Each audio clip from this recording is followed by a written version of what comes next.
తాజ్ మహల్ ప్రేమికుల గుర్తు అని చెప్తారు. కానీ అసలుకి తాజ్ మహల్ ఒక తేజో మహల్ అనే శివుడి గుడి అంటే మీరు నమ్ముతారా? తాజ్ మహల్ ని షాజహాన్ ముంతాజ్ కోసం కట్టించారని చెప్తారు. కానీ హిస్టరీన్స్ చెప్పేది ఏంటంటే తాజ్ మహల్ యొక్క హిస్టరీ మొత్తం తాజ్ మహల్ కింద ఉన్న సీల్డ్ డోర్స్ వెనకాల ఉందంట.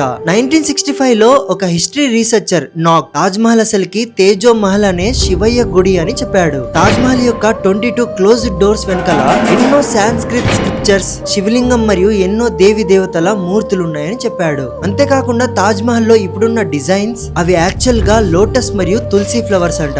నాక్ రీసెర్చర్ అంటున్నది షాజహాన్ కొత్తగా తాజ్ మహల్ ఏం కట్టిలేదు, ఓల్డ్ తేజో మహల్ గుడిని తాజ్ మహల్ గా చేశాడట. తాజ్ మహల్ అనే పేరు కూడా తేజో మహాలయ నుంచి ఇన్స్పైర్ అయ్యేదట. కానీ ప్రశ్న ఏంటంటే ఒకవేళ ఇదంతా రాంగ్ అయి ఉంటే మరి ఆ 22 డోర్స్ ని ఇప్పటిదాకా ఎందుకు ఓపెన్ చేయట్లేదు? బికాజ్ ఆ డోర్స్ వెనకాల ఉన్న రహస్యం మన హిస్టరీనే చేంజ్ చేస్తాయి. అసలు ఇది తాజ్ మహల్ లేదా తేజో మహాలయానా? ఆ డోర్స్ వెనకలే రహస్యం దాపెట్టి ఉంది. మీకేమనిపిస్తుందో చెప్పండి.